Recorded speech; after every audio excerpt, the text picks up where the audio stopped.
Hey, it's Flake from Wampa Radio. This episode that you're about to listen to, episode 3, is delayed because, well, we got ahead of ourselves, frankly. We were touching on some information that had not been officially released yet. So, in respect to Fantasy Flight Games and Star Wars Unlimited, and the whole process of releasing this information that we're all so dying to hear, we said, you know what, we're going to wait until now, until it's cool to talk about these things. So here it is. Here's the episode of Wampa Radio that is just a little bit late, but nonetheless is just as awesome. Thanks for listening.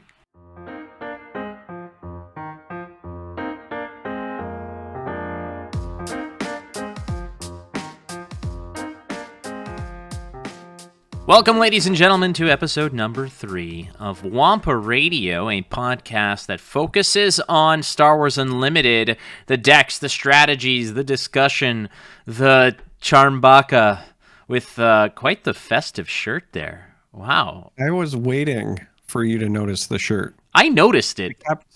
I kept waiting for some sort of comment, some sort of, I don't know, poke. Well, you look like you're ready for either like the luau of the century, or you're some sort of stealth commando infiltrating like Bed Bath & Beyond or something. I don't know what, but you're prepared for something. Hopefully it's this podcast. I am prepared for good times. Mm-hmm. I am known as a very positive person, a very happy person, bright, and this shirt is reflective of my personality. Okay, so friends, mark the date. It is episode 3, June 21st, first day of summer. Charmer has flat out lied to you, right into your mouths. But we are here, and we've committed to like a 1 episode per week thing, because when it comes to Star Wars, like, let's be real, there's no such thing as filler for us. But this is one of those sort of, I don't know how to kind of explain what this episode's going to be, but it's kind of like doing the grunt work part of this, exploration into a new card game, right? Yeah, I think that's a fair way to put it, because right now we know so much, and yet we also know so little. And so there's this very interesting time period when you're learning any sort of new card game and they're kind of trickling out details where you feel like you know everything, and you also potentially know nowhere near as much as you think you do. And I like to kind of capture those moments in time by wildly speculating and talking about things, both in terms of fact and fiction, because a lot of times, you'll look back at this in a few months or a few years and you'll just kind of chuckle and be like, oh, we were so off. And I appreciate those. Yeah, those are fun. The retrospectives are always cool and such, but we're only 3 episodes deep, so it's not like we're going back on a whole lot here. Nonetheless, this episode is one of those episodes it's still like a primer episode for those who may be new to this game, new to card games in general, Charmer. So I think that this is definitely a worthwhile episode. Yeah, I think that's fair. You and I are card game veterans, and a lot of times I think we take for granted what people may or may not know, or the experiences they're going to have before they jump into a card game. So I do think that it is important to kind of get back to basics at times and make things very accessible for new people. And there's nothing more accessible than a simple poll. So I think right now is a great time for us to talk about the Wampa Cave Poll of the Week that we were running on Twitter. Again, if you're not following us, we're at Wampa Radio on Twitter. And this week we asked you all, who is the greatest duo in Star Wars? The choices were Han and Chewbacca, R2-D2 and C-3PO, Din Djarin and Grogu, and Kylo Ren and Rey. Now, nobody wrote in the 5th option, which is Charmer and Flake. I'm a little disappointed by that, but how did things shake out? Well, this one was close to my heart, because again, we kind of prefaced this a little bit last week, which is seemingly how these polls tend to go. We'll get on one, and then we'll be like, that's a poll. That's a poll right there. It's like that Seinfeld episode, where they're like, that's an episode. What'd you do today? I went to work. That's an episode. But So this is basically how it went down, which was Han and Chewbacca taking it, and which I thought was going to be a little bit of a neck and neck, probably with R2D2 and C3PO, which came in second place. Han and Chewbacca took more than half the votes at 54.8%. R2D2 and C3PO, Star Wars' original married couple, 33.7%. So that's the lion's share, as the other two combined for just a shade over 11%, I believe, which is Din Djarin and Grogu, and then Kylo Ren and Rey at 4.5%, around 4.8%. I don't want to say I'm surprised at the results on this. I'm just surprised that Kylo Ren and Rey got over 1%, in all honesty. I thought they would get maybe 1 or 2 votes. I think they are more popular than you give them credit for. There was a lot of people that were very into it, even though the movies were, I'll say, questionable, right? Some people actually really enjoy them, and I don't want to take away from them. People should enjoy things. I'm not in the habit of yucking somebody else's yum, but let's just say that it was a contested viewpoint very often for the most recent trilogy, but people still loved Kylo, they loved Rey.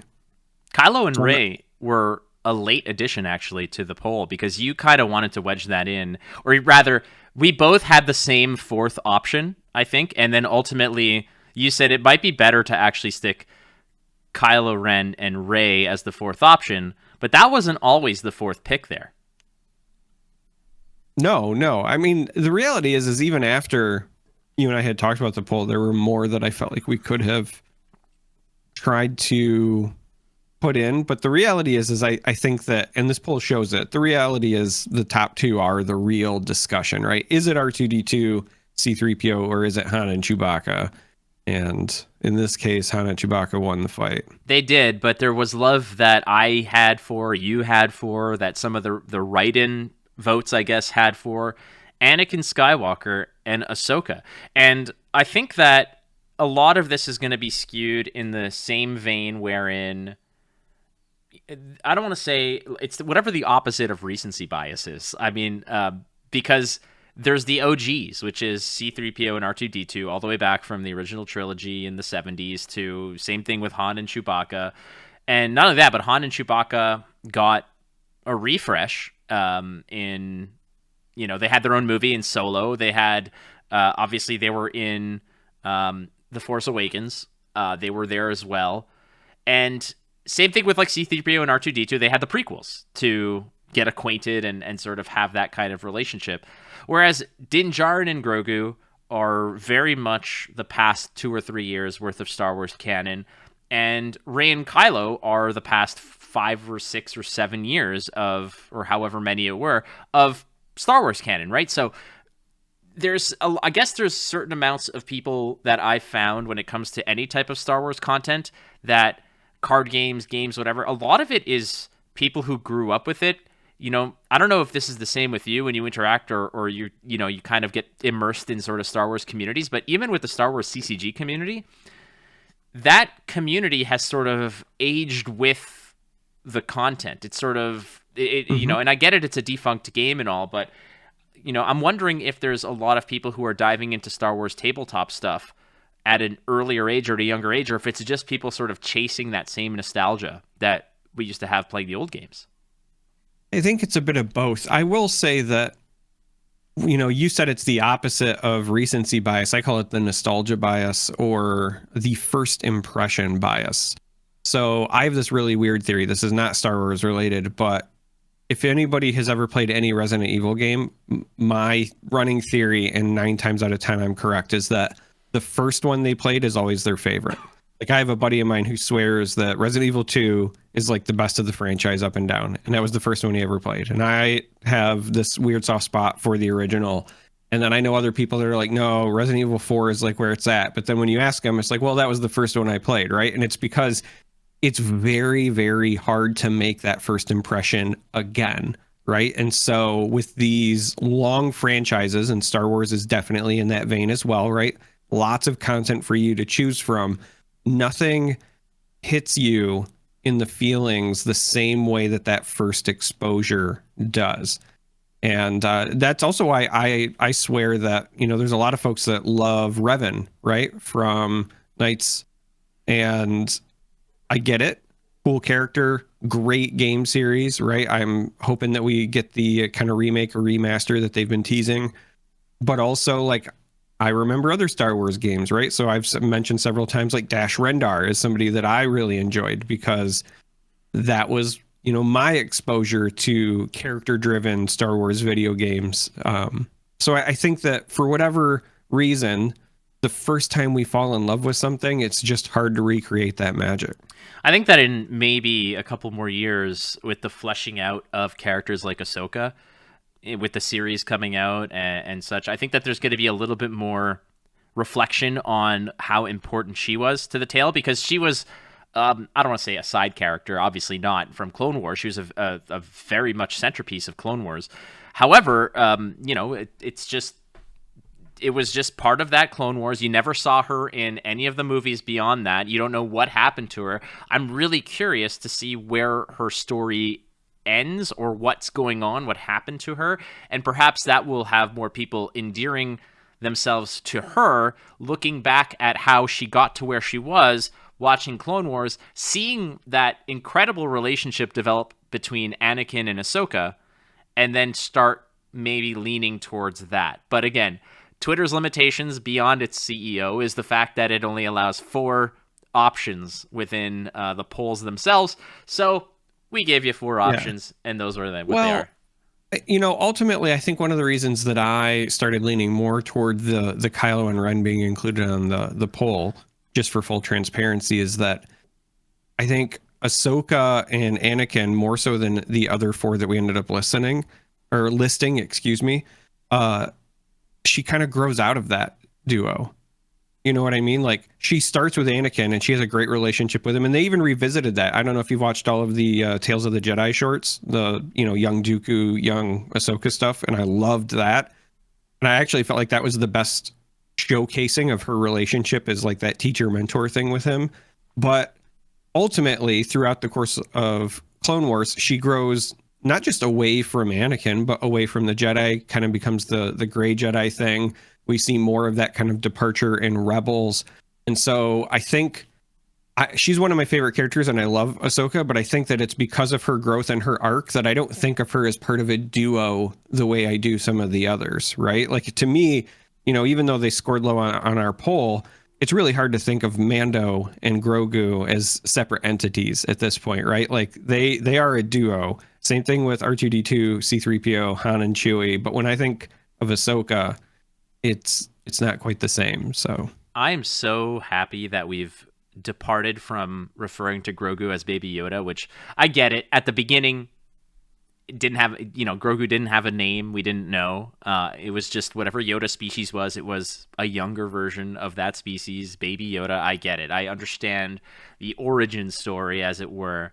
But after it was revealed that, the child's name was Grogu, I still heard some people calling him Baby Yoda. I'm like, and it took every ounce of my being not to hit them with the, well, actually, and do one of those. Here's the thing. Baby Yoda will be Baby Yoda forever, the same way that, Link is Zelda, and, Frankenstein's monster is also Frankenstein. I guess. You know what I mean? Like, it's just, it is what it is. It doesn't even bother me anymore. So you're Zelda, and you have a legend? Yes, that's precisely it.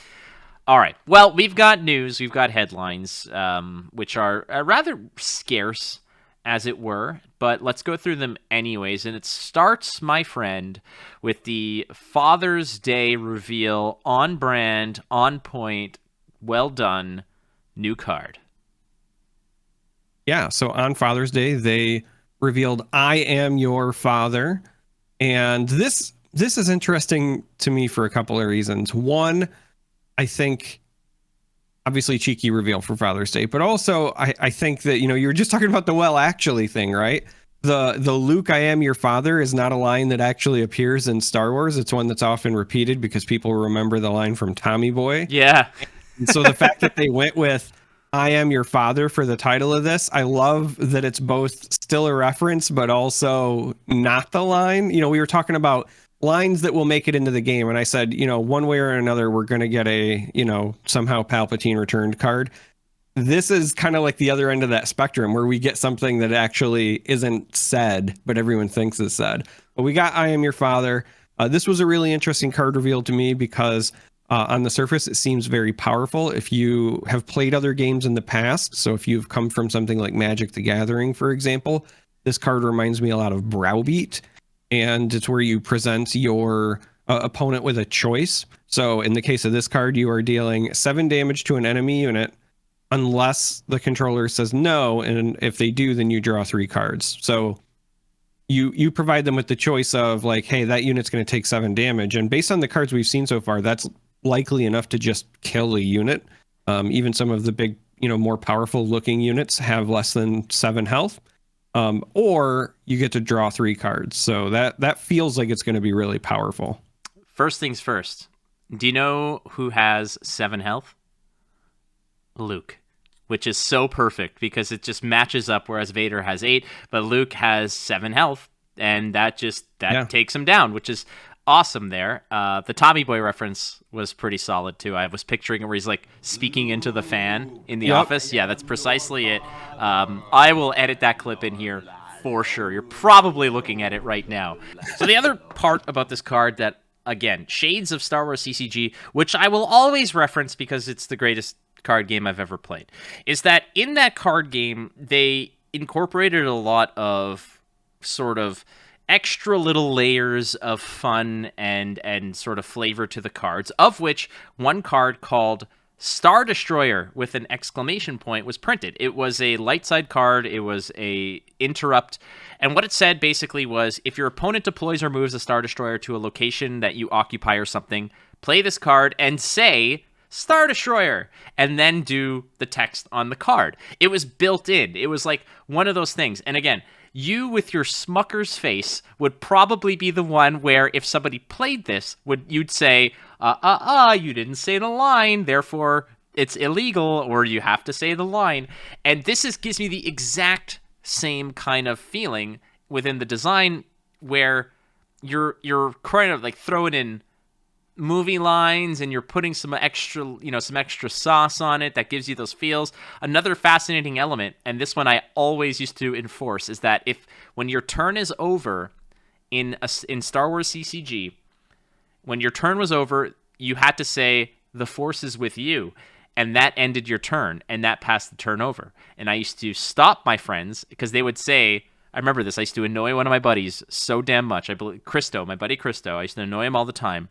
Because he would say, all right, it's your turn. He's like, I'm done, your turn. And I would I would sit there and wait, smugly, channeling my charmer, which I had not even met in my life yet. And I would wait. And then he would get annoyed and he'd be like, the Force is with you. I'm like, thank you. Now it's my turn. And he'd be like, you son of a bitch. And like, yeah, so that's one of the things I want to take out of this card, which is super just delicious when you're thinking about it. Yeah, the only thing that really disappointed me is that in the card text, it's just a no, but like small letters, just a simple no, right? Like I wanted them to say like, unless the controller says, no, that's impossible, while like clinging to a weather vane, I really wanted them to, kind of force them to go ham-fisted with it. But it is just a simple no. Well, there's a worse one. From episode 3. I think you know what I'm talking about. No! Yeah, you got to shake the table while you're doing it. Yeah, I think we're actually... You know what? Let's take a quick 5-second silence pause here, because I am absolutely incorporating this clip in here. So here we go all together now. I don't know if it's over yet, but we're going to figure it out. But what a ridiculous like additional amendment or whatever. I just want to be the person that had to coach that line. Like you're telling the legend James, hey, I need you to say no, but longer. No longer.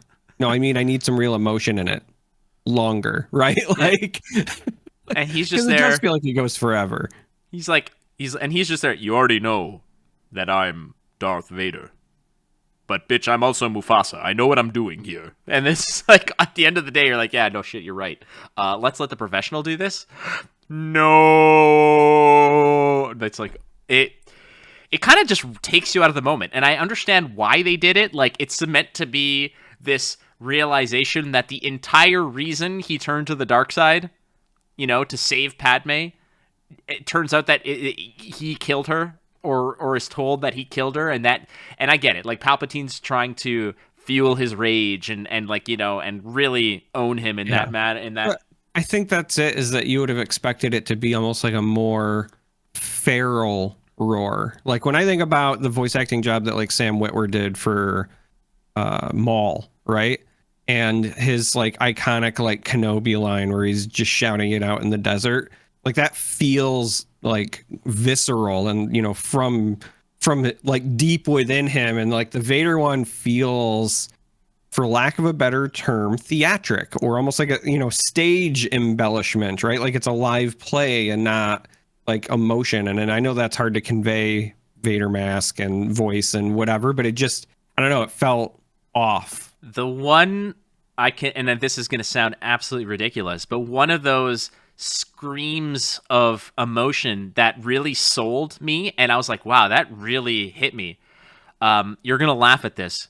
It's when McBain's partner gets shot up in the diner, and he yells out, Mendoza! And his voice cracks, and you really feel the anger and the sheer shattered, emotion that he's holding on to. That's certainly one of them. But all right, well, that's the new card that we got here again. Yeah, we got new 21st. art as well. Mm-hmm. So as of recording this, we had 2 art pieces that were shared. One is very topically relevant as of late, and that is of Cassian Andor. So we don't know if this is because he's going to have his own unit card or if this is the art for an action. We're only shown the art. But we at least get to see our beloved protagonist from the show Andor is going to be in the card game at some point, right? I mean, we have to assume that if we're seeing the art. And I think it was really well done. I saw a lot of back and forth, like in the Discord and a little bit on Twitter, about some people saying that they didn't think it looked enough like the actor. But I noticed who it was right away. So I feel like they at least conveyed it. And I also like that this art kind of portrayed him like a little bit more rugged, because again, we're still getting to know him through the show Andor, but I just like his background as a spy. And so I would also expect his look and demeanor to kind of change depending on the situation. And so making him still look recognizable, but not, just like a still from one of the films or something, I think was the right way to go. I want to address this really briefly here, because I think that there's a lot of unfair criticism towards the artwork for Cassian Andor, and I just want to remind people that Cassian Andor is a fictional character.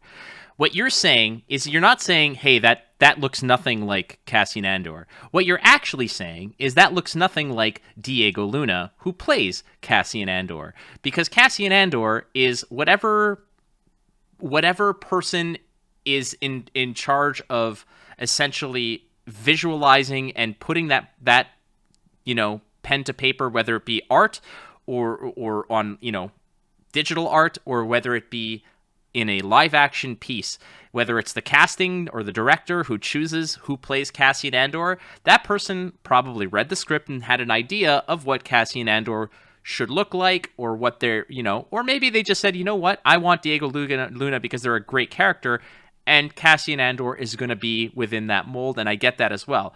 At the same time, you have, like you said specifically, you got it right out of the gate. You didn't have to read that it was Cassian Andor. You looked at it, you said, that's Cassian Andor. So letting the artist have the freedom to interpret themselves what Cassian Andor to them is freedom of expression from an artistic point of view, because not all the Lukes look the same. Not all the Vaders are going to look exactly the same. Have you seen the Vader in Rebels with the helmet looks so much more sinister, more cartoony and whatever. Yeah, it looks more like shades of a skull. Yeah, exactly. And that is an artistic liberty that was taken to portray that character in that light. This is a different art style. It's whatever. we all got it. It's all Cassian Andor. You know, we all figured it out. So I think that's perfectly fine. I also want to piggyback on something you said, which is that what people are comparing it to are images and, you know, in their mind, what they think of as Diego Luna. And the reality is whoever this artist was, they probably used a bunch of different images of Diego Luna as a reference, and not necessarily all of them were from Andor or from Rogue One, right? Because if we know what Diego Luna looks like, and we know that he has the potential, like all of us do, to look many different ways, depending on how we do our hair, how long our beard is, short, no beard, whatever, there's a lot of different ways that you can portray him. And so like I just shared with you, and we can maybe throw that in the editing after the fact, but like I shared something where it's just casual Diego Luna, but I look at this and then I look at the art and it looks pretty similar to me. Like, I don't know why people are saying it's that far off. Like, it's one thing if you just in general don't like the overall style of like the art direction, but like it's the same person. Basically. And again, where were all the huffing and puffing about, Ahsoka's live action portrayal? And well, there was a lot of that, unfortunately. Well, but again, it's bogus, and who cares ultimately? And you know what? At the end of the day, great portrayal. Cassian Andor, great portrayal. It's all good. We're good. We're going to move past it. But what this does open the door for is things like the Rogue One characters. So we're going to probably see Jyn Erso. We're probably going to see K2SO. I would probably hold back on certain releases of certain characters. For example, in Star Wars CCG, they didn't release cards like R2-D2 and Chewbacca and stuff like that until future sets. The Emperor Palpatine didn't get printed until like the 8th or 9th set, which was unreal. Yeah, it was pretty late. But I will say, you know, especially with some of the Rogue One choices, there is the potential to print different versions of characters, and I would think that Saw Gerrera might be near the top, just because even if you don't do the Rogue One version, you could do like an earlier Clone Wars version, right? He's one of those weird in-between ones that actually has like a lot of history because of his appearances in several different forms of Star Wars media. Next one is one that I think got me so hot and bothered. It is one of my all-time favorite characters. So no need to sort of beat around the bush here. Han Solo is probably my favorite fictional character of all time, just in general. But in the universe of Star Wars, Wedge Antilles, to me, is a top 5er or a top 3 even character. I've read all the X-Wing books by Michael A. Stackpole. This to me is one of the greatest heroes of the Rebellion. He is a cheat code in any space battle. He is just basically an auto win. He is one of the most dangerous, if not the most dangerous, snub fighter pilot in the entire galaxy. Wedge freaking Antilles has a card. We don't know what it's going to be, but it's a card. Or has that been leaked? Or an action. Again, an event, excuse me. Okay. I thought, I could be wrong here. The terminology, right? So, like, it could be that he's just the poster boy for, like, do a barrel roll or something. Slippy, get back here! And it's Wedge. And Slippy just turned, like, Slippy was the dude, I think it was Green Leader or something, who flew into the bridge of the Executor in an A-Wing. That's Slippy. You know when he's like, Slippy, get back here? It's because... But then again, he had ended up really doing us a solid by just T-boning the Executor and then into the Death Star. But yeah, that's all the new jam here, which is fantastic. And again, it's a slow trickle, ladies and gentlemen. We're not getting new stuff. We're not seeing the game for minimum 6 more months. So we need to kind of keep ourselves a little bit on planet Earth when it comes to understanding the slow trickle. There was a little bit more huffing and hawing of the fact that, oh, it's not a card, it's just the art. Yeah, but look at the discussion we were able to have purely off of a piece of art. There's still 180 days plot or so until the turn of the year, until the turn of the calendar year, and then we can start talking about how many more months until release. So we're 6 months until we start talking about how many months, which is still, unless they bamboozle us and pull a surprise, but I don't expect that. Like what, though? Like, what would the surprise be to you? Like, what, they're just going to be like, oh, sorry, it's coming out in fall. It wouldn't be fall. Like, I would expect if they were going to do any sort of surprise that it would be like an early January release, because they keep saying that it's going to be next year sometime. But the fact that they've been trickling stuff out, and then that, they're going to have that Gen Con presence, maybe the bamboozle is that it's not like late Q1, because you and I have been kind of theorizing that we expect it to be maybe Q1 of next year. But in my mind, that usually, if you say Q1 of next year, you usually mean like February or March. That's just the way things traditionally roll. But maybe they want to catch like the right after Christmas crowd or something. Maybe they're going to try to time it with some other release. You know what? Like, you kind of slightly sold me on that, to the degree of, if they already have a major OP structure put together, maybe they don't want to, pussyfoot around and be like, let's just fire this full throttle in January, have our pre-releases, have our launch parties, whatever, and then February rolls around and let's do some local tournaments. March rolls around and it's like, all right, here's your first sets out. Let's have some fun with the first set, because the next set is dropping, in April, and then kabloom, or May. So you've got some time to sort of go through it. I could definitely see that if they really want to hit the ground running, they would probably have to launch the game in January, right after the holidays. And I think that's fair. If they're trying to time it with like a calendar year, right? So imagine you get like let's say mid to late January launch, and then your next set is out April, maybe early May. And then, if they do 3 sets a year, then they could target like in August, September for the last set. And if you're breaking that up into chunks, then that last set would launch just in time for people to start brewing with it and using it going into whatever their, Galactic Championship would be, because that would probably be October, November-ish, right? If you're trying to time things with a calendar year. So I could absolutely see that. Again, entirely speculation, though, because all we know is next year sometime. But the fact that we're talking about it this early and they're giving us as many details as they are right now, I'm just saying that it is a possibility that it could be sooner rather than later. So how about we hit the crux of the matter here? Let's get to the nucleus of what this episode is, which is the anatomy of a card. And when Charmer and I were discussing what this episode was going to be at, we're like, let's do a rules and card breakdown. And when I was writing the notes, I was saying, you know what? I think we need to separate these, because there's a solid chunk of time here, and we're probably already past the 30-minute mark on the episode, and we haven't even gotten to it. So I think it's a good thing that we're kind of, pacing ourselves. Yeah. So let's Listen, I just get excited. It's like when you're hungry and your eyes are, more ambitious than your stomach is. And you're like, I want one of everything on the menu. And then there's no way you can finish it all. Well, it depends. If you're with Keith, he'll be like, all right, let's just...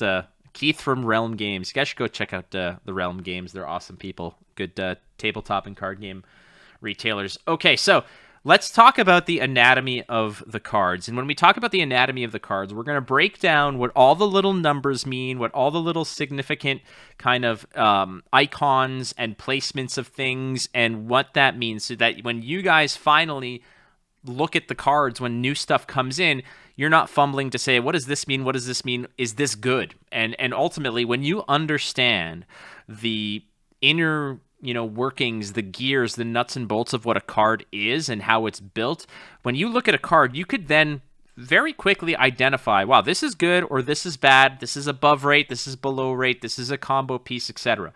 So we're going to kick this off, Charmer, with the character cards. We're going to take one of my favorite villains of all time, Grand Moff Tarkin, as our our model, if you will. So here he is, Grand Moff Tarkin, walks down the runway. So break down what we've got on these cards there, Charmer.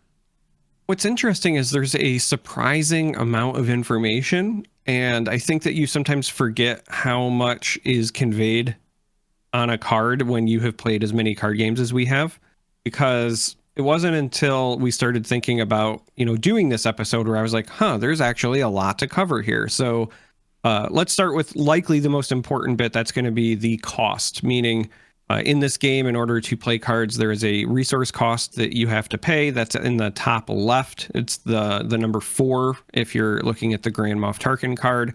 And usually for card games, this determines roughly the power level of a card as well. I say roughly because some things are situational, et cetera, et cetera. But the idea is that the higher this cost is, usually the more powerful or more impactful that card will be, because you have to wait until later in the game to play it, right? It has a bigger resource or a bigger investment cost.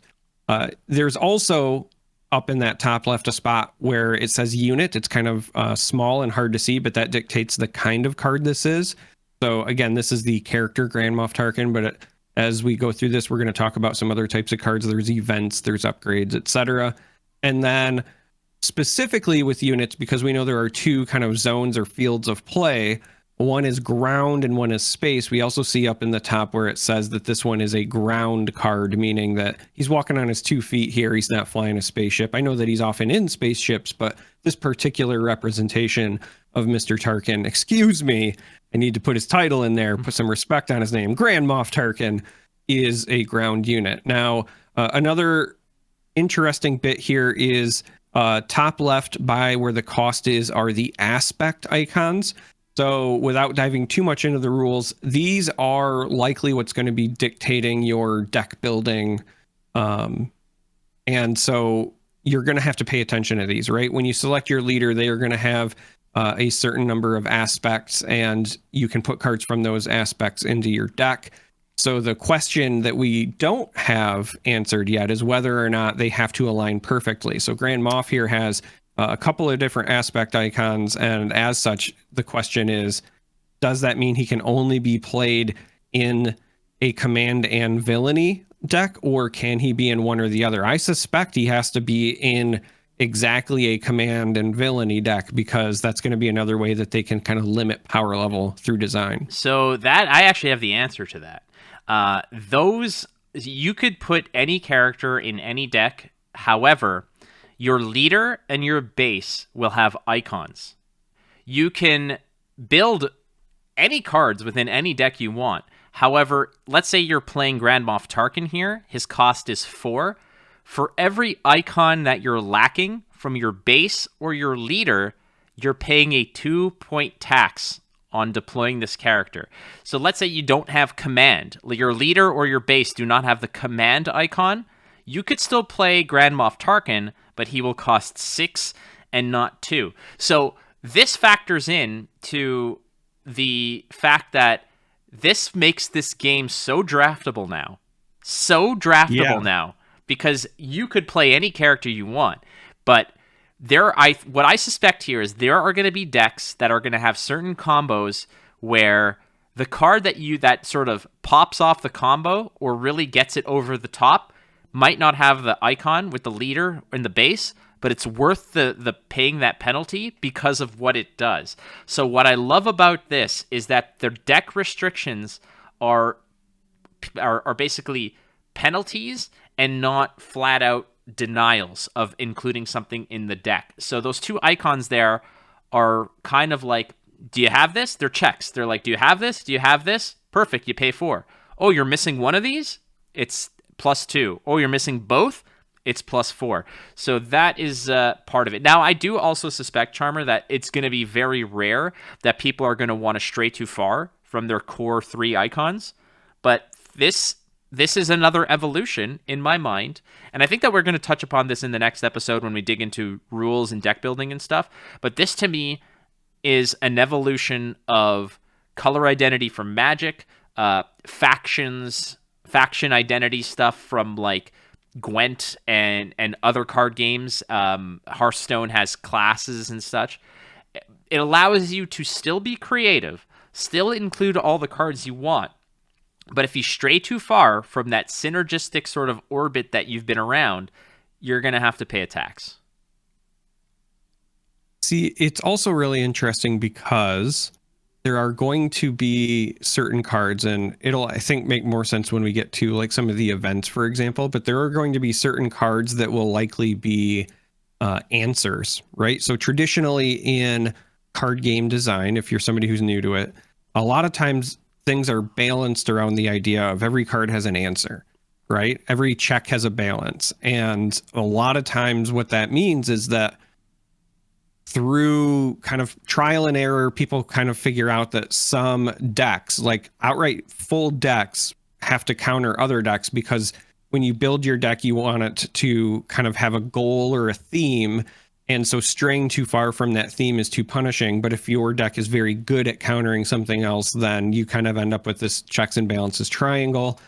However, if some strategies are so, powerful or pervasive, the fact that any decks can slap in potential tech cards and just pay attacks means that it's also going to open up the ability to balance things, right? So I think about, again, a card that we're going to look at a little bit later where it's like Vanquish, where you can just destroy any non-leader unit. That could end up being a meta staple, and you'll be more than happy to pay the tax on that just to answer certain strategies, for example. Oh, definitely. Absolutely. You're not wrong there. It just makes sideboards a little bit, if there are sideboards, we don't know, makes sideboarding a little bit more, wide open and even aggressive if you wanted to do so. Moving on with Tarkin here in the unit cards. Again, we went through the cost, the type of unit, ground or space, the icons with affiliations, etc. Hey, there's a word for you, etc. It's a planet in the Outer Rim. We're going to the etc. system.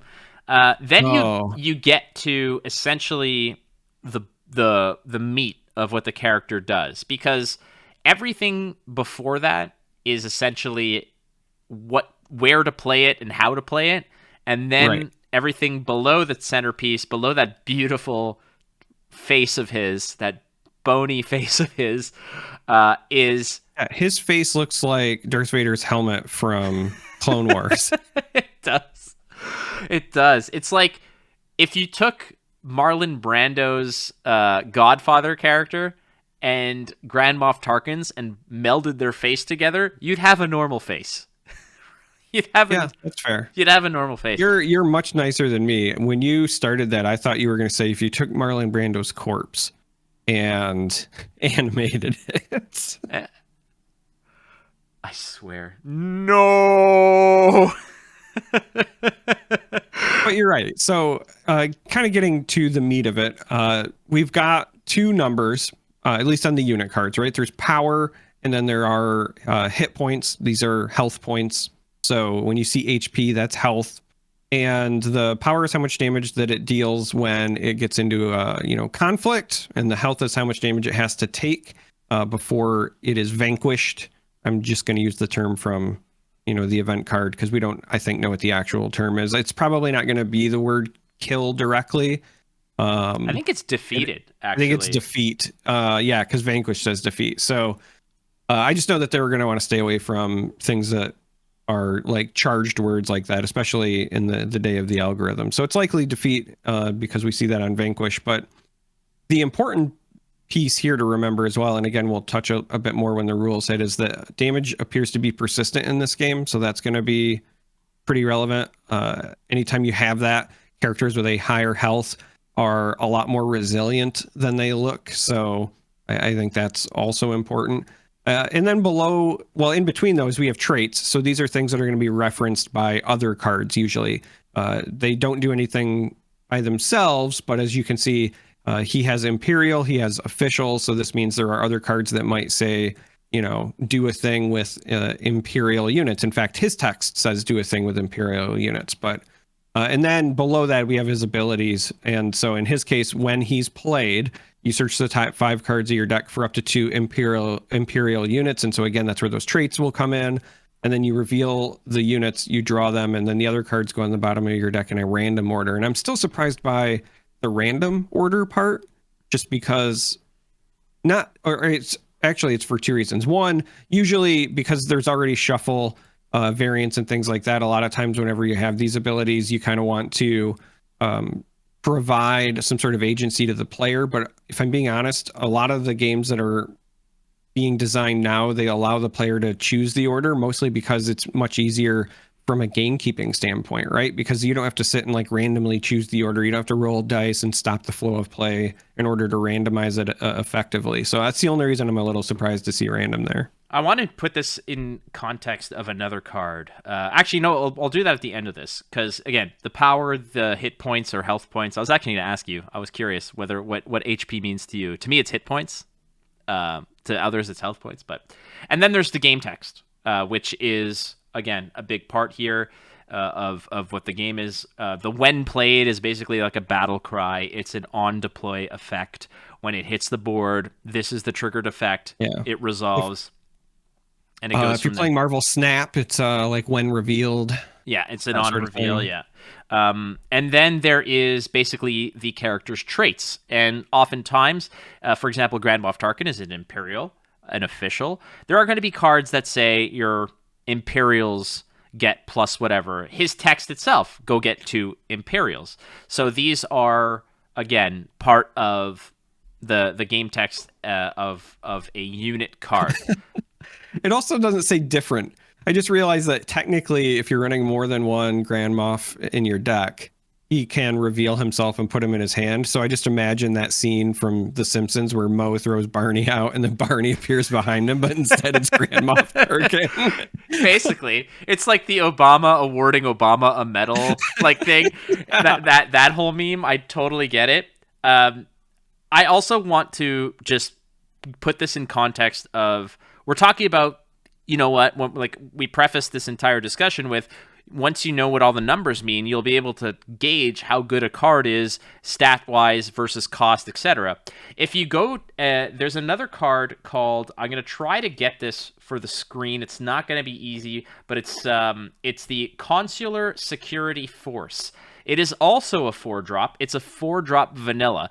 Now, when you want to gauge how strong a card is in relation to its cost, typically, if you find the vanilla version of it, vanilla meaning no game text, you use the vanilla version, you look at the stat line, and you compare that to another card with lower stats and the game text effect. You can kind of gauge, okay, how much is this game text worth? The Consular Security Force is a 4-drop, and its stat line is 3-7. So you've got 10 points of stats. So you got 5 less stats for Tarkin for the same price. So fishing cards out of your deck is going to be pretty significant, I would suspect. If you're sacrificing 5 points of stats, it's because Tarkin's game text is going to be good. So that's something to keep in your back pocket when you're evaluating new cards as well. So that is that's a unit. That is a unit, as it were. And there's, again, space equivalent is basically the same thing. What else we got? So the other card types are events. I'm so sorry. We need to back up for a second because sure, Grand Moff Tarkin, on the card text, there's something in front of his name that is... Oh, yeah, we didn't talk about the star. We did not talk about the star. The star, ladies and gentlemen, is another very, very important element to what these characters and these cards are. So in front of his name is a little star, and you and I had kind of come to the same conclusion, which is that this represents a character being unique, meaning unique to the universe, but that also means unique to the playing field when we're playing the game, because it's a bit universe breaking and immersion breaking to imagine a sequence where you're fighting against 3 Vaders. We've all seen those scenarios where, you know, you've got a squad of stormtroopers that are being devoured by teddy bears with sticks on some random forest moon. That happens, right? But you only have one Vader. You only have one Luke. You only have one Jar Jar Binks, the powerhouse that is Mr. Mayhem himself. And so that's what that star is going to represent. It's just going to be a way to kind of limit the impact, but, you know, of the immersion, but also, again, a way to balance these cards as well, because while Grand Moff Tarkin here has just a when played effect, some of these other named characters will likely have pretty powerful effects for when they're in play themselves. And this is another way you can balance them by not allowing multiples to be going off at the same time. Pretty important. Well, this is, imagine it wasn't there. Grand Moff Tarkin goes and finds a Grand Moff Tarkin and puts another Grand Moff Tarkin on the board, which then searches out another Grand Moff Tarkin. And then you have Grands Moffs Tarkins. All right.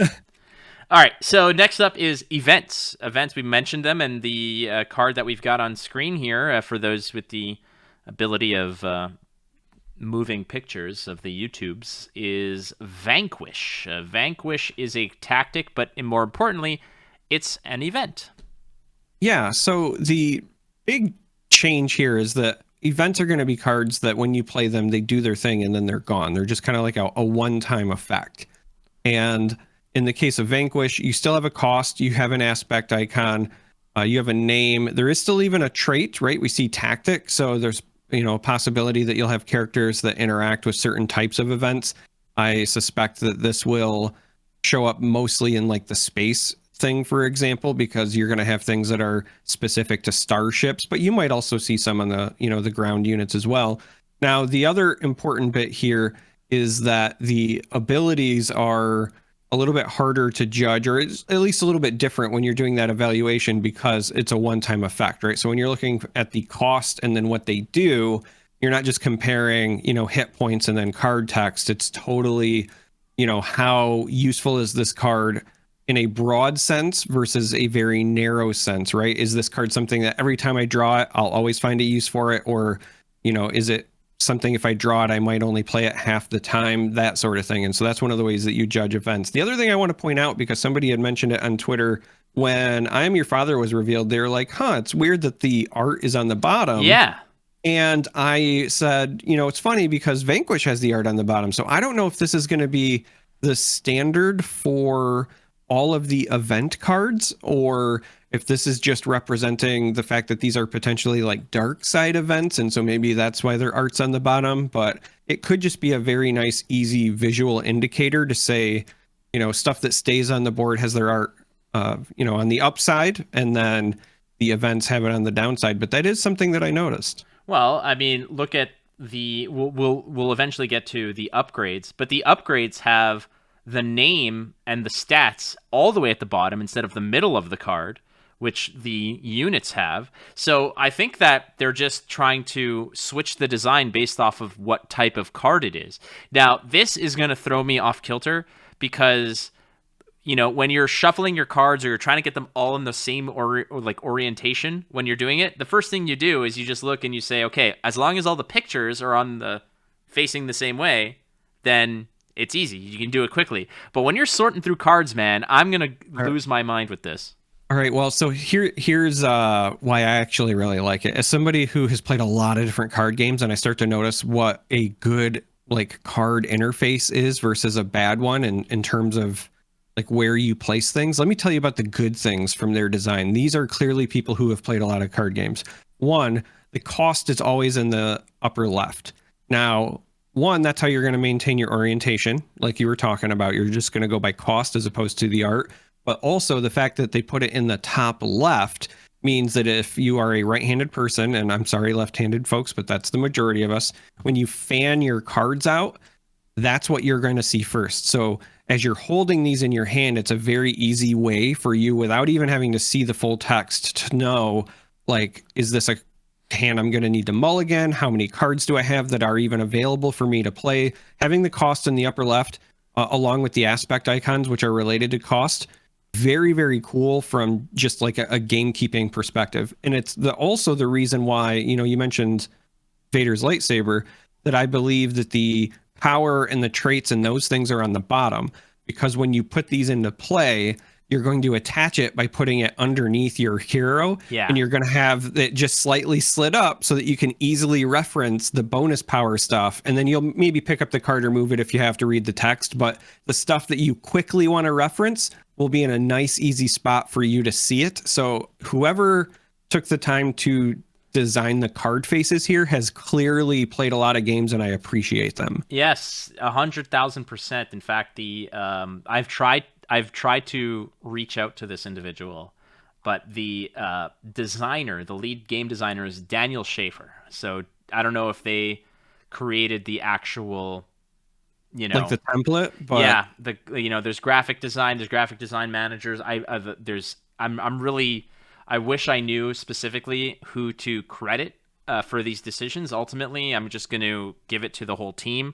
and they can dish it out wherever they may. But you're spot on about that for the weapons aspect, because the typical thing, and we've all played enough games, whether it's Magic, Star Wars, Lord of the Rings, whatever, where you have equipment, you have something that you can equip to the character, and the one thing you do is, I'm going to use some cards here, is you've got the character, and then the other card goes diagonally beneath it like this, and that's kind of like how the setup is. This way, you can go and you can put it right beneath it, and then your stat lines are going to be right there, right beneath the card, easily recognizable, and for that. So I want to close sort of the loop here on events. We got the name, we've got the traits. We've seen gambits, we've seen tactics, things like that. The cost is always there. The aspect icon we've talked about. The ability is basically the game text. What does the card do? Events, frankly, are the most bare bones. They're one-shot uses. If you don't use it, you lose it kind of situation. So make it happen. But those are basically events. And I really like the artwork here. It took me a while to sort of distinguish what the hell is going on in the artwork for Vanquish. But when you figure it out that it's Vader tossing Palpatine into the Death Star core, you also then think about how he will eventually return. Well, I also kind of chuckled because once I figured out what it was, I was like, oh, so you're telling me that Palpatine's not a leader unit? Not a leader. Because it's defeat a non-leader unit. And so I was like, oh, is this some shade at Palpatine? Oh, God. Look at me, I'm the leader now. That's so cool. He wasn't the leader at that point, that's for sure. Oh. Sweet. I mean, I'm sure we'll have a Palpatine leader, don't get me wrong, but I just thought that was kind of funny. It was like, oh, you're throwing a little shade, I see. Let's go to Vader Saber, which is the next type of card, which is an upgrade card. We haven't talked about bases and we haven't talked about leaders, but we talked about them in the previous episodes, and I think that they're fairly... leaders are essentially going to be like units. It just, they sort of come into play. We'll talk about how that occurs in our next episode about the rules. And bases are just 30 hit points and an aspect icon. But how about these upgrade cards, Charmer? Right. So there's a couple of things that stand out to me here. First, let's just cover the basics. You can see it's an upgrade card in the upper left, along with the cost and the aspect icons as well. We still have a name, still have our little unique symbol. So this is very clearly Vader's lightsaber, not just any lightsaber. So that means likely only one of these in play at a time. And then we have the abilities section. This is where one of the first things jumped out at me. One, this says attached to a non-vehicle unit, so we're already referencing those traits that we had kind of pointed out. But the other thing says, when played, if attached a unit is Darth Vader, you may deal 4 damage to a ground unit, but that's a when played. And there's also attached to a non-vehicle unit, but I don't see any text for moving this around. So I think that these upgrades are going to be like a one and done play, unless there is like some other inherent just game rule for shuffling things around, which I do find to be really interesting, because again, if this is truly a unique upgrade, weapon, it's Vader's lightsaber. Maybe you don't have Vader in play, or you haven't drawn him yet if he's not your leader and you're playing a different kind of deck. And you have the lightsaber, you might play this because you need the immediate value, and then if you draw Vader later, you're just kind of stuck until you either find another lightsaber or find a way to get it back to your hand, whatever the case may be, because there can only be, the one Vader's lightsaber. But I did notice that there's not, at least on the game text itself, any way to like move these around. And then the last part, just real quick, is what we had talked about before, and that's the bonus power, health, and traits on the bottom, and a nice, easy spot to reference. I looked at the rules. There's no mention regarding moving items around. It's kind of... picture it almost like a buff spell or a buff enchantment in Magic, or a buff spell in Hearthstone. You point, you click, the dude gets what it is. It's bigger, it's badder. So you have to kind of you have to make decisions as to where they go. And we haven't seen any cards like weapon levitation or something like that, where you can steal a weapon or destroy a weapon or something like that. I'm sure those are coming. I'm sure we'll see them. I'm sure that they're going to be aspect specific. I'm waiting for like lightsaber throw. And it's like you discard this from your Vader to deal 3 damage, because that's the power on this, right? But like you throw the lightsaber. That's so cool. I definitely agree. But the rules do say that if your character where if your unit is defeated, the weapon is also defeated, which means they both go into your discard pile. Right. So you can't shuffle it about. So if you want to give, I don't know, a non-vehicle unit. So if you want to give Grand Moff Tarkin a lightsaber, you want General Hux to have one. I mean, there's so many different options. Give him a lightsaber. It does cost you a bunch though, but I think the beauty. Well, it does. It's only 2. It's not terrible, but what I do like about this is, given the fact that a lot of your bigger characters are going to be built into your base, they're going to be leaders, you're going to rely on them to do a lot of heavy lifting at a certain point. Having a card like Vader's Lightsaber with Vader as your leader, you can't go wrong, because you'll always have Vader ready to rock and roll, where you pop him out with your epic event, flip the card over. He's now, I don't know what he's, a 5/8 or something like that. He is now a force to be reckoned with. You jam his lightsaber on him, he's sniping somebody for 4, and suddenly he's he's running around as an 8/9, just terrorizing, a powerhouse. You can't even I am your father him. That's how badass he is. That's how fat and sassy he's going to be. Well, that's because he doesn't know who his dad is, so... That's true. It was the Force. His dad was the Force. Somehow the Force has returned. Oh, God. Well, I can't wait for us to get a retcon, and his father was also Emperor Palpatine. Don't go down those routes. Don't. Those are the 3 types of cards. And before we move on to like the mailbag and stuff, I do want to talk a little bit about the 6 aspects, which are essentially your classes, your ideologies that you're going to be building decks around, as they are basically printed on every deployable card that you're going to have. Every card that you see is going to have an aspect associated to it. I would be very surprised if they print no aspect cards. I think that we actually will get some with no aspect. You know what? I wouldn't be surprised. Neutral cards or generic cards are prevalent in many card games. Typically, they're understated for the cost based on their versatility. So you never know. You might see like a no aspect card that says something like it's a 2 cost that does 3 damage. That's it. That's all. It's like a lightning bolt or a lightning strike in Magic. It's just cost 2, point and click, but it's generic, right? It's completely possible. But let's walk through these aspects, Charmer. All right, so the 6 are vigilance, aggression, heroism, command, cunning, and villainy. And I love that these are like generic words that can apply to several different facets of the Star Wars universe, as opposed to being like faction specific, right? Like the idea of command being something that could represent Imperials and Rebels. Cunning could represent either side, even aggression, things like that. So I really like that they gave themselves these like broad outs, and also because these are almost in a way like, character or trait defining words themselves, it kind of gives you an identity for what to expect when you kind of put your deck together as well, right? Like if you're running a aggression command deck or something like that, then you would expect it to be, a military aggressive, like this is going to be your probably Assault on Endor style deck, right?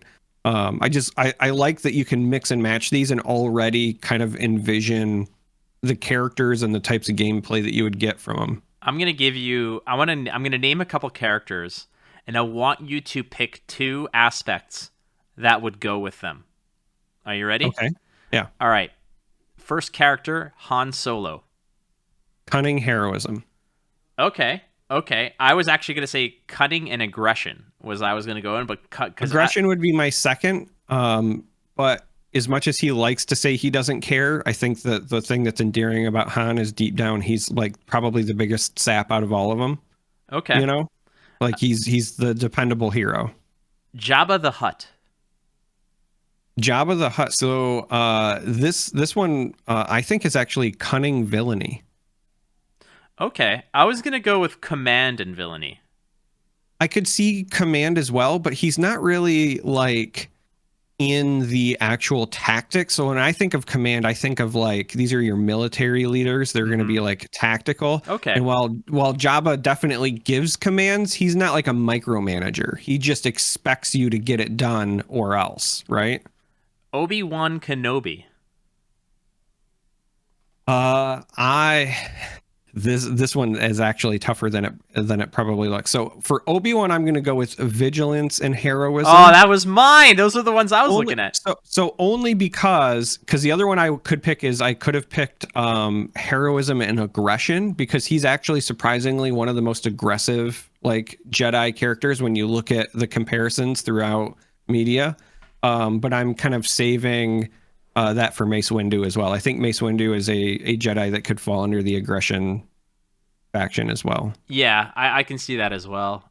Like I just think about the difference between, like, you imagine, Qui-Gon fighting Darth Maul versus Obi-Wan, who like just lops the dude in half when he gets the opportunity. And then you think about like all the different things that he does during Clone Wars and whatever. Like, I used to have this running joke where, I would pitch it like a conspiracy theory, but I'd be like, Obi-Wan's actually a Sith Lord, like, and here's all the reasons why, because he's very aggressive, like kind of uncharacteristically so for a Jedi.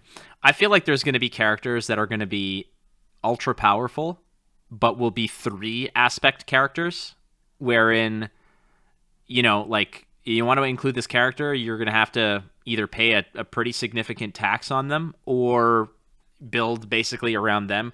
And in my mind, those characters are characters like Emperor, Darth Maul, if they're not leaders, because I suspect that these are characters that are eventually going to be leaders. But let's take a little bit off of that. Like, what about a character, for example, like Admiral Akbar? If Admiral Akbar is there, to me, it's command, cunning, and heroism. You put those 3 together, and maybe it's not a leader character, but maybe this is a character that when they're on the ground, your space units are all, right. Or if it's like, if your base is Yavin War Room, or if your base is a war room or a rebel base and he's on the ground, all your space units are +1/+1 or +2/+2. It's funny that you said Admiral Akbar, because the one that I immediately thought of was like Mon Mothma. Oh, yeah. To me, like, she's a cunning, vigilance, heroism if you're picking 3, right? Because she's like kind of playing, the politics game. She's got that cunning side to her, and we see that different side of her, that new side of her in the Andor series, right? But she's definitely still stoic and heroic in her more like traditional portrayal as well. So I think she could easily fit into that kind of like ground supporting the greater scope of operations kind of role. So let's do this. Let's do this right now, because we're just spitballing characters that we don't know if they're even going to be printed in this set or whether they're going to be leaders or not. But we could already kind of have a lead on characters like Cassian Andor, Wedge Antilles, Hera Syndulla, and Greedo. So should we throw out our predictions on what those are going to be, and then we can always check back to see how right or wrong we were? Yeah, sure. All right. I'll lead off with Greedo. To me, Greedo is villainy and aggression. That is what I believe Greedo is going to be. That's what I would have picked as well. Okay. If he's not, like, the only other one is he's not cunning. I was going to say maybe like vigilance, because he like doesn't give up, but he's got to be aggression, villainy in my mind. And I agree with you. He's not cunning. He's not cunning. Absolutely not cunning. How about what's your read on Hera Syndulla? Hera, so I think she has the potential to be like a command heroism. Precisely what I had. Exactly. Was command heroism as well. I think that, her at the early stages of the rebellion would essentially lead to the heroism aspect. Mm-hmm. And she commanded, and I mean, even in the books afterwards, post the fall of the Empire, she was General Hera Syndulla. She was a commander, commanding lots of troops. I agree with that one. I'm good with that one. All right. I'm gonna lead off with Wedge, because Wedge is my guy. Okay. For me, Wedge is vigilance, heroism, That is Wedge to me. I would even edge a little towards aggression. You know what? I'm calling it aggression heroism for Wedge. Wow, interesting. Aggression heroism. Dude, one of the most badass lines in all of Star Wars is it's the Return of the Jedi. He just fired the first volley at the core of the Death Star. Gold Squadron 1 is behind him, He's like, all right, Wedge, I'm just going to blow this thing and like head to the surface. He's like, dude, I'm already on my way out. Like I'm already like, it's already yesterday's news. I'm already heading back. Like he's already planning himself. Like he is an aggressive type of person. He is very much, the heroism is going to be there. I think that is non-disputable, but the aggression aspect, and I'm talking about legends and books and stuff like that. But the dude is like, okay, we have to do this. Why don't we just blow up all of it while we're there? Kind of thing like that. Like, let's just make this count. Like, I'm the best there is. Yeah. I'm with the people who are just almost as good as I am. Let's get this done. I think that heroism and aggression for him, because the heroism comes from being brave and being a hero, and the aggression comes from the fact that he trusts his own skill set, that he's just going to get it done. So he's not afraid. He's going to get in and just make it hurt. All right. I could buy it. I think he's going to end up in like heroism vigilance, or I could even see maybe heroism command, but I like the aggression take, which is interesting because that's also where I'm going with my Andor. So I'll lead off on Cassian. I think Cassian is going to be cunning aggression. And that might be a bit of a hot take because I don't think, like, he very well could fall under the heroism with the rebellion. But he kind of, like, more so than any other standard quote unquote rebel character, lives in that gray area, right? And even when we see him in Rogue One, where it's, supposedly further in his kind of like spy for the rebellion career, he tells Jyn, like, I haven't always done good things. And so I think he very well could be a cunning aggression type character. So I like the cunning take. I think that one is just without a doubt. I think that Cassian Andor is going to be cunning. I think to me it's vigilance, because he's with being a spy, with people constantly out to get him, to hunt him down. He needs to always be aware. He needs to be in tune with his surroundings, who to trust, who not to trust. It's interesting because all of these also kind of depend on where they are in their arc, right? Because late Cassian, sure, I could see him like needing to be vigilant, but I think about like, Cassian on the vacation planet where he gets arrested just because he's literally not paying attention and, argues with the Imperial robot and gets arrested for being in the wrong place at the wrong time, sort of thing. Like, you know what? You could definitely be correct, because like if we take a character, for example, like even just like Leia in A New Hope is, to me, it's more heroism, aggression kind of thing. Standing up to and talking smack to Tarkin and talking smack to Vader and things like that. Whereas Leia in the sequels, like General Organa, is more command and vigilance. She's less about taking risks. If you notice, she's so much more about weighed options and making sure that things are accounted for. She's less the give me that rifle into the garbage chute flyboy. She's more of, I didn't tell you this because you were going to I didn't tell you this part of the plan because you were going to make a stupid decision based off of what I was going to say. And we only have X amount of ships. We cannot risk it. Even if we have a golden opportunity here, it's not worth the risk. So the evolution of the characters as well. And we're going to get tons of variants. We're going to get Farm Boy Luke. We're going to get Cloud City Luke. We're going to get Lando, young Lando. I said Tartar Control Lando, all the different variants. But ultimately, we're going to get so many different versions of these kinds of things that there's going to be different ways to play them. And again, we're going to dig into this in droves next week when we dig into the rules. But the deck building aspect of this game with very loose restrictions It's not saying no. It's saying yes, but is what they're doing when you're deck building. I love that. I really, really love that because that is something that you might not get from a lot of different card games out there. Yeah, I'm on board.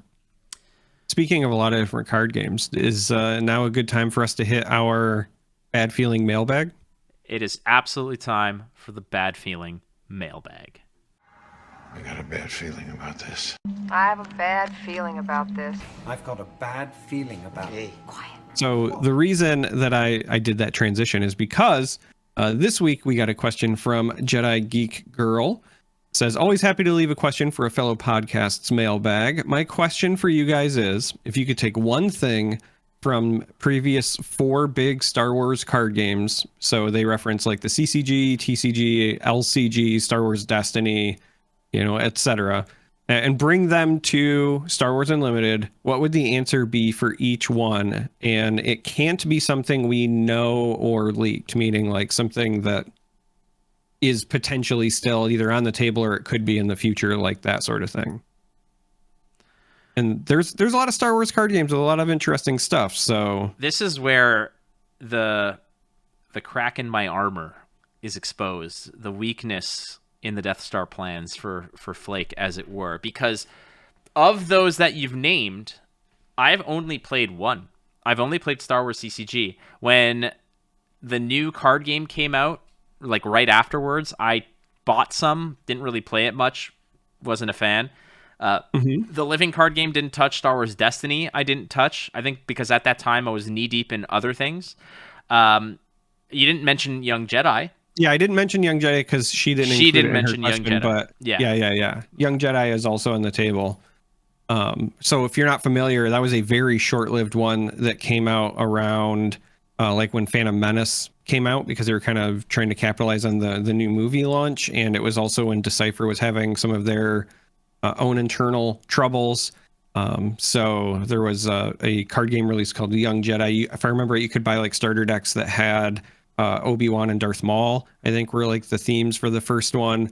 And that one was interesting because like it was still a deck building game, but it also played out almost more like a living card game where you do the deck building throughout, because like the way you shuffle and the order of the reveals mattered. I used to joke that it was like a complicated version of War. It was. That's precisely what it was. Yeah, so that one's a little bit tougher to like choose a mechanic from because it was simple kind of on purpose. The problem with that game is that it was an easily solvable game because it was basically, all right, there are like 3 metrics that we need to look at, or 4 metrics, which is deploy cost, attack value, destiny number, and damage value. And once you basically solved the best ratios for all this to basically say, on average, when I pull a card over to match against yours, my value is on average going to be better than yours 55% of the time, which over the long course of whatever is going to be better. It's not about, I have a lot of weak stuff and a lot of big stuff. It's that's why like the winning decks were essentially the same character 10 times over in each one of the color slots that you had to fill to comprise a deck. Whether it was, and then what's fascinating about that is that the light side of the game had direct counterparts for the dark side of the game. Qui-Gon Jinn and Darth Maul were the exact same card with different pictures on them. That was it. So if you solved it for the light side, you built the precise exact version on the other side. So in that game, if I remember correctly, the like championship deck was like, all right, I'm running 30 Obi-Wans and support cards, and the dark side version, the dark side equivalent, were Trade Federation tanks. So I'm running 30 Trade Federation tanks and whatever the support card equivalents were, and that was it. That was it, because they figured out, well, Obi-Wan has a base power of 4, a destiny number of 4. Together that creates like a cumulative positive value of 8. The damage on the card is only 2, and the deploy cost was 4, which means I could play that and his lightsaber once per turn, every single time. Right. And that was essentially how that deck was basically made. Yeah.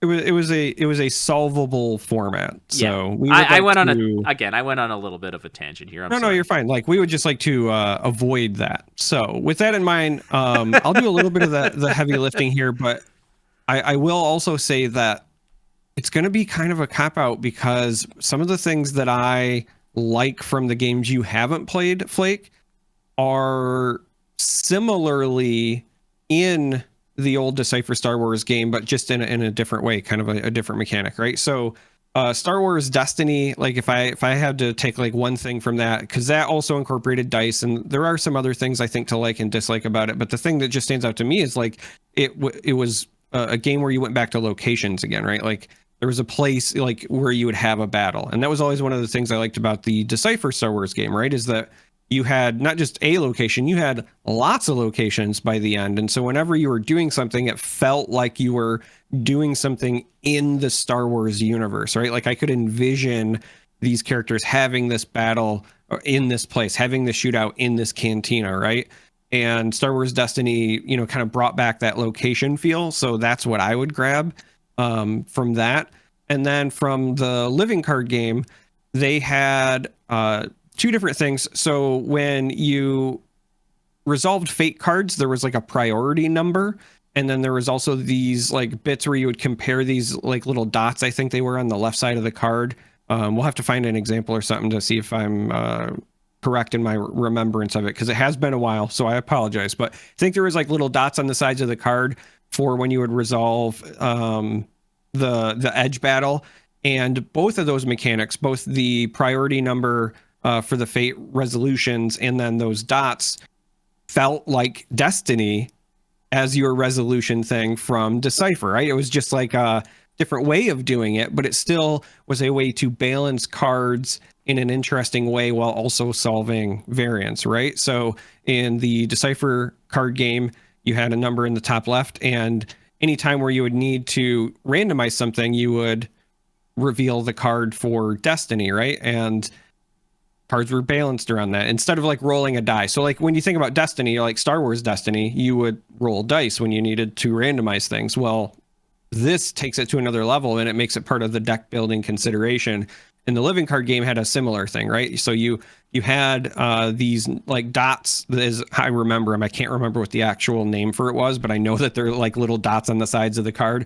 Use those to resolve your edge battles. And then you also had like a priority number for when the fate things would resolve, right? So imagine you and I are taking actions in Star Wars Unlimited, and if you play a card and I play a card, maybe even though you played yours second, it resolves technically first because it has a better priority number, if that makes sense. So stuff like that, just to provide depth and also give you greater consideration during the deck building portion of playing a card game, I think are really cool. So that's what I would bring in.